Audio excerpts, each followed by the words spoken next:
Hi students, चलिए एक बार फिर से हम तैयार हैं। ओके, वही चैप्टर ग्रेविटेशन जो हम कल कर रहे थे उसी को आगे लेके चलेंगे। ठीक है, तो कल जितना हमने किया था एक बार छोटा सा आपको रिकॉल कर देते हैं। चैप्टर कौन सा कर रहे थे हम लोग? ग्रेविटेशन। ओके, और हमने इसमें आपसे क्या क्या डिस्कस किया था? Mass of earth, mass of moon, radius of earth, radius of moon, centripetal force, okay, difference between the mass and the weight. Correct. देखिए इन सब में जो सेंट्रीपिटल फोर्स है और जो हमने मास और वेट का डिफरेंस किया था, it is very very important. Because देखिए एग्जाम के पॉइंट ऑफ व्यू से बात करूं तो डिफरेंस जब भी हम किसी चीज का स्टडी करते हैं उसको आप बड़ा देख के किए, बिकॉज उसमें 5 या 6 जो पॉइंट्स होते हैं वो इंपॉर्टेंट रहते हैं। 3 मार्क्स का क्वेश्चन आता है तो आपको 5-6 पॉइंट्स लिखने हैं, you will get all the numbers. Fine, तो चलिए आज हम उसी चीज को आगे लेके चलते हैं, ग्रेविटेशन को। अभी देखिए हमने आपसे बात की थी कल कि व्हाट इज ग्रेविटेशन। तो हमने क्या कहा था? That everybody is attracting the other body towards it's. Okay, तो अभी दो चीजें एक दूसरे को अपनी तरफ खींचती हैं। This is the attraction between the two bodies.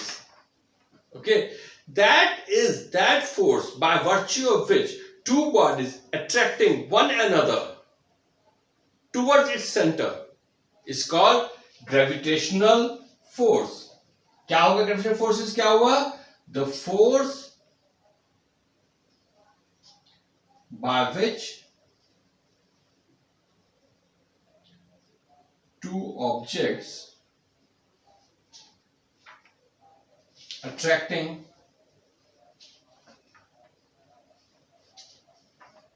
each other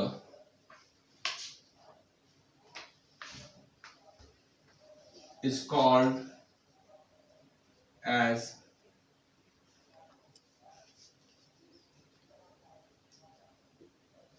gravitational force, and this is force of attraction, right? देखिए अगर आपको न्यूटन्स का थर्ड लॉ अगर आपको अभी रिकॉल करना हो तो थर्ड लॉ में क्या बोला था उसने? To every action there is an equal and opposite reaction। ये मैं क्यों आपसे बात कर रहा हूं न्यूटन के थर्ड लॉ की? जो हमने कल आपसे डिस्कस किया था कि every action is having equal and opposite reaction. कि अगर अर्थ अट्रैक्ट एप्पल को करती है तो एप्पल भी अर्थ को अट्रैक्ट करता है। This is Newton's third law. But earth is very huge in size as well as in weight as compared to the apple, so वो attraction हमें दिखती नहीं। तो न्यूटन्स का थर्ड लॉ ये बोलता है। अभी हमने कहा कि what is force of attraction, gravitational force क्या है? The force by virtue of which two bodies attracting each other. So how can we do it numerically? Okay, see, if we have two bodies, let's suppose I'm having body A and body B. Okay, this is the center of body A, this is center of body B. Okay, we have two different bodies. Let's suppose the mass of A is capital M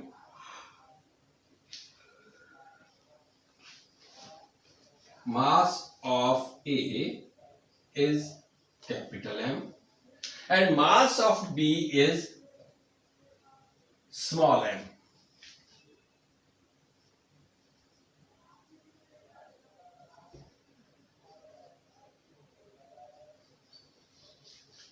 अभी confuse तो नहीं हो रहे आप लोग mass and wait में? I am talking about mass now, okay?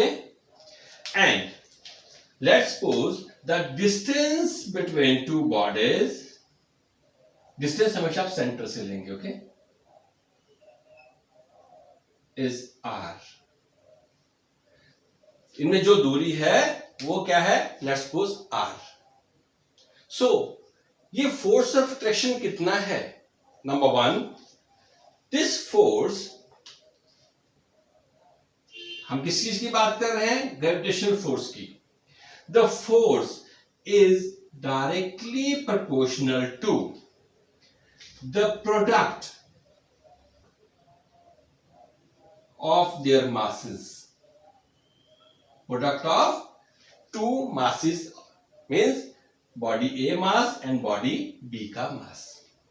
And this force is inversely proportional to the square of the distance between them. Distance कितना है बीच में? R. So let's suppose this is equation number 1, this is equation number 2. Combining both the equation, हमें क्या पता चलेगा? This gravitational force, what we call force of attraction, is directly proportional to the product of their masses, equation number 1. And second में क्या है? Inversely proportional to the square of the distance between them. Okay, so this is called gravitational force. Now we have to remove this sign of proportionality. तो क्या आएगा यहां पर? यहां एक कांस्टेंट अराइज होगा which is force is equal to, this is called G, the constant m upon r square. This G is called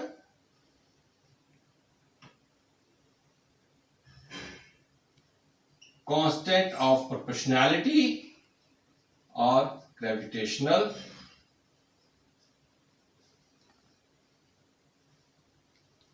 constant. इसके units क्या होंगे? इसके यूनिट्स क्या है? G की वैल्यू है 6.67 into 10 raise to power -11. This is 6.67 into 10 to the power -11 Newton metre square per kilogram square. तो constant क्या होता है? कांस्टेंट इज समथिंग जिसकी वैल्यू हमेशा सेम रहती है, ये वेरी नहीं करती. Like the value of G is 6.67 in 10 to the -11. Okay, अगर हम वैल्यू ऑफ ग्रेविटी की बात करें इट इज 9.8 होता है. ओके, तो ये कांस्टेंट है जिसकी वैल्यू हमेशा सेम रहेगी, ये वेरी नहीं करेगी. लेकिन अभी मैंने यहां पे आपको इसकी यूनिट्स लिख कर दिए. यूनिट्स कैसे आई है? अब यहीं पर दोबारा आई है. हमने क्या लिखा था? ओके, अभी थोड़ा बोर्ड छोटा है, अपन क्या करते हैं, इसको यहां पे इसको रब कर देते हैं. फाइन, नीचे वाला छोड़ देते हैं, इसको रब करते हैं. अभी देखिए हमने क्या लिखा था, अगर यहां से इसको मैं ड्राइव करूं इस इक्वेशन से G को, तो क्या होगा? ये वैल्यू ऊपर चली जाएगी क्रॉस मल्टीप्लाई में, और ये वैल्यू कहां जाएगी? नीचे. तो G कितना हो जाएगा? This is F into r square upon capital M mass of one body into mass of other body. तो अभी क्या हुआ यहां पे? G की वैल्यू कैसे निकलेगी? यूनिट्स की बात कर रहा हूं, वैल्यू बाद में निकाल लेंगे, अभी यूनिट्स की बात कर रहे हैं. फोर्स के यूनिट क्या होते हैं? Newton. Radius is meter. Mass kilogram one body and kilogram other body. So क्या यूनिट आए? न्यूटन मीटर स्क्वायर, इसको ऊपर लेके जाइए पर kilogram square. So this is what units of constant of proportionality या ग्रेविटेशनल कांस्टेंट के यूनिट्स ऐसे आपको ड्राइव करने हैं. इसकी वैल्यू क्या है? 6.67 into 10⁻⁻11 newton meter square per kilogram square. So this is called constant of proportionality. So अगर हम इससे थोड़ा और आगे बढ़ेंगे तो हम यहां से ये निकाल सकते हैं कि व्हाट इज ग्रेविटी. तो आज आप जरा इतना करिए पहले, राइट. सो ग्रेविटी और बाकी सारी बातें अपन नेक्स्ट लेक्चर में करते हैं. Fine, do it and thank you very much. Bye bye. Will meet tomorrow with next concept. Thank you so much.